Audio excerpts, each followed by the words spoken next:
Hello guys! Hello Pisces! Welcome dito sa aking channel, Kapalaran 888. Welcome! Alamin natin Pisces kung ano ang messages, vibration, gabay energy. Para sa inyong lahat, ito ay weekly tarot reading.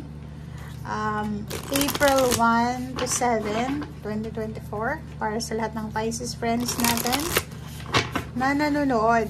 Okay, so weekly tarot ito guys. So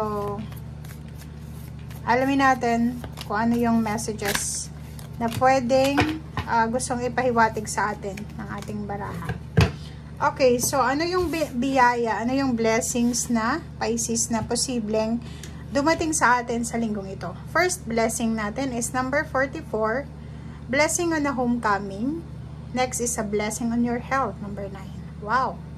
So, doon sa mga Pisces na medyo may concern sa kanilang pagta-travel, bakasyon, homecoming, or forgiveness, healing, sa emotional, or sa kung ano man to na stability na minamanifest nyo, this week daw, possible yung healing na involve ang relationship, involve ang pamilya, involve ang tahanan or home. Next card natin is etong blessing on your health. So, good health, may mga dinaramdam ka or may mga issues ka regarding sa health mo, this week ay maayos ito. Kung ikaw ay nakakaramdam ng hindi maganda, ay posibleng maayos ito sa linggong ito. Okay? Health, physical health, mental health, financial health, or kung ano pa man na health issues na meron ka. Pinaka-importante sa linggong ito na kailangan mong magkaroon ng pasensya. Okay? Be patient sa linggong ito, since simula pa lang ito ng April. Maging mapasensya ka sa kung ano man itong hinihintay mo. Kasi 'di ba yung patience naman is kung may hinihintay tayo, kailangan nating maging mapasensya. Yung mga tao sa paligid natin, maging mapasensya tayo sa kanila kasi pwedeng medyo irritated ka or medyo iba yung pakiramdam mo. Okay? So be patient. Huwag kang mag-alala. Kasi number 14 yan, number 5, alisin mo yung mga worries and fears mo o paano man yan ay inaalala mo. Okay. Separation. Oh. Okay. New beginnings. And then fatality. So, yun. Dito guys, sinasabi ng baraha sa'yo dito na water sign Pisces. Siguro etong separation na to, it's either relationship issues or family issues siya. Pwedeng for the past few months or years, maraming mga tao sa buhay mo ang pwedeng nawala sa buhay mo, literal, nawala sila dito sa physical world, or posibleng sa relationship. Maraming mga umalis, marami kang inalis, marami kang nilet go. But etong sitwasyon na to sa buhay mo ay pakiramdam mo dito, nasaktan ka, diba? Bumagsak yung foundation mo eh. Kung makikita mo dito, ang sabi ng baraha mo sa'yo is nasaktan ka. Diba? Sino ba naman? Like for example, nakipaghiwalay sa asawa, sa karelasyon, sa mga kapamilya, sa kaibigan, nagkaroon ng mga issues, sino ba naman ang matutuwa? So, nakaramdam ka dito ng pagbagsak ng iyong foundation. But may foundation ka dito na parating homecoming. So, sinasabi ng baraha sa'yo na huwag kang mag-alala kasi 4 din to eh. Diba? 4, 4, 4, 3 na 4. Sinasabi na yung mga posibleng nakaaway mo, naka-misunderstanding mo, yung bumagsak yung foundation mo, ay posibleng magkaroon na ng closure. So, may mag-open ulit. Meron ditong the sun, positive. It's a destiny. Talaga na mag-open ito. Okay? So, this week, may mga possibilities ng pagpapatawad, paghingi ng tawad, pakikipag-usap ulit, pagbigay ng oras or chance doon sa mga tao na nakasakit sa'yo or sinaktan mo. So, yung ano, parang yung past mo, kailangan mong i-let go para makapagsimula ka ng bagong buhay or ng bagong relationship or ng bagong pananaw sa buhay or goals sa buhay.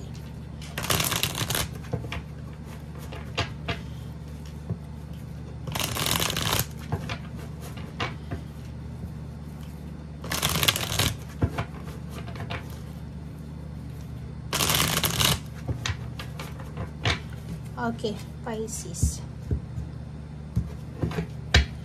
Okay, first card natin dito is focus. Okay? This week, kailangan mo mag-focus sa kung ano yung emosyon mo.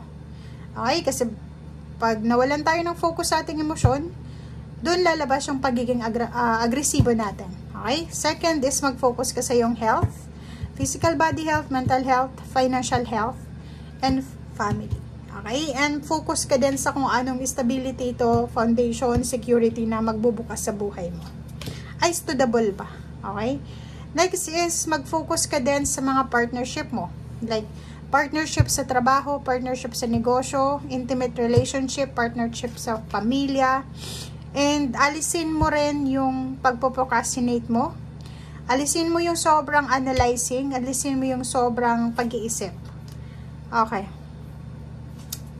This week din, nakikita natin na posibleng, yun, may mag-offer ulit sa'yo ng relationship, may manliligaw sa'yo, may magugustuhan ka, or posibleng may mga taong babalik sa buhay mo, yung mga taong naging ka-close mo, or yung mga taong naging parte ng buhay mo. So, nandito yung Wheel of Fortune, maraming pagbabago ang posibleng maganap sa buhay mo sa linggong ito, lalo na sa usaping relationship. So, yung mag-asawa na medyo malamig na yung relationship nila ay posibleng bumalik yung init, sigla ng relationship, yung fire.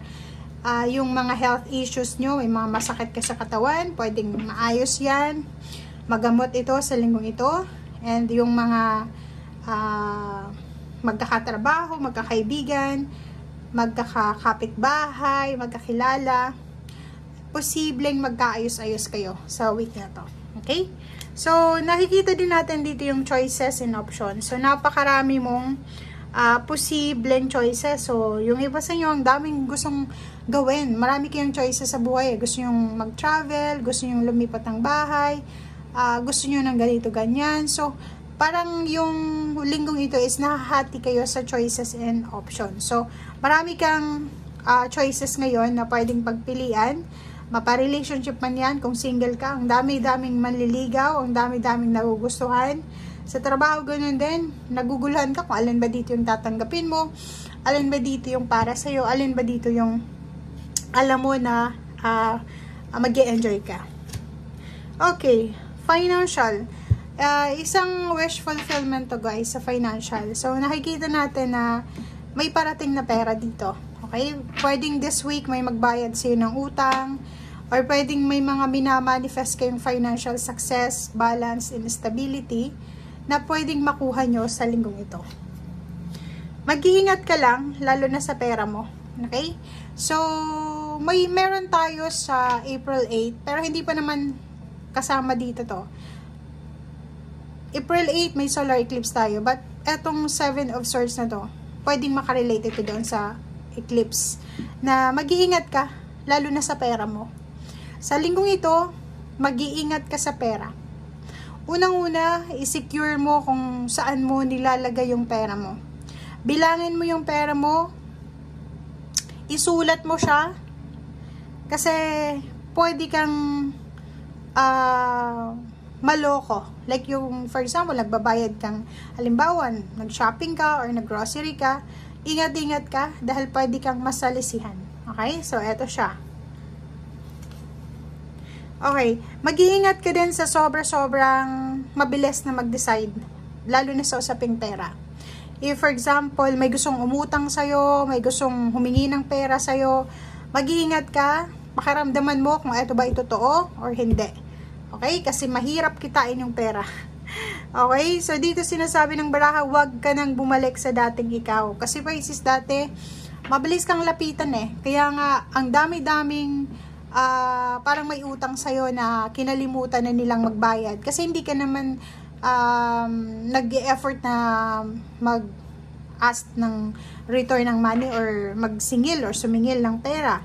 So, kailangan mo nang makaalis doon sa old lifestyle mo na mag-chat lang sa'yo, uy, alam mo, Pisces, kailangan ko ng ganito, pwede ba, magsisend ka. So, kailangan mo yun na baguhin na. Okay? Baguhin mo na siya. And yun, alagaan mo yung pera mo. Sa linggong ito kasi sinasabi ng baraha dito na yung success na yan, yung pera na yan na hawak mo is para yan sa'yo. Hindi yan para sa kanila, hindi yan para sa ibang tao. Kasi, kung makikita mo, pinaghirapan mo yan eh. 'Di ba? Hindi sa pagiging selfish, pero ginawa mo na yung best mo for the past few years eh. Few years and months na mabilis kang magbigay, mabilis ka, sobrang generous mo. And then, walang nangyari, 'di ba? Instead na happiness yung naramdaman mo, thank you, Pisces, kasi ganito, ganyan, wala. Binackstab ka pa. Yung parang, yung mga taong tinulungan mo ay parang ang lalakas ng ano nila, ng confidence nila na sirain ka, i-manipulate ka, i-backstab ka, diba? So, parang nakikita ko sa'yo dito na kailangan mong umiwas sa ganong klase ng setup. Okay, baguhin mo na. Yung people pleasing na yan, baguhin mo na yan. Okay, please mo lang yung sarili mo. Kasi ikaw yung nagpapagod sa trabaho. And yung blessings na yan, para yan sa'yo. Pinagpaguran mo yan, so, enjoy mo yan. Okay? Enjoy mo kasi kung palagi mo yan na ipapamigay, imagine, pinagtrabahuhan mo, ipapamigay mo, and then, trabaho ka na ulit, 'di ba? So, parang sinasabi ng barahan na cycle lang ng cycle. Okay? So, kailangan mo nang i-prioritize yung sarili mo. Yun nga, kung makikita mo dito, nandito yung Queen of Swords, focus ka na sa iyong emotional, sa health mo, sa pamilya mo, and take care of your money. Okay? Thank you guys. Bye!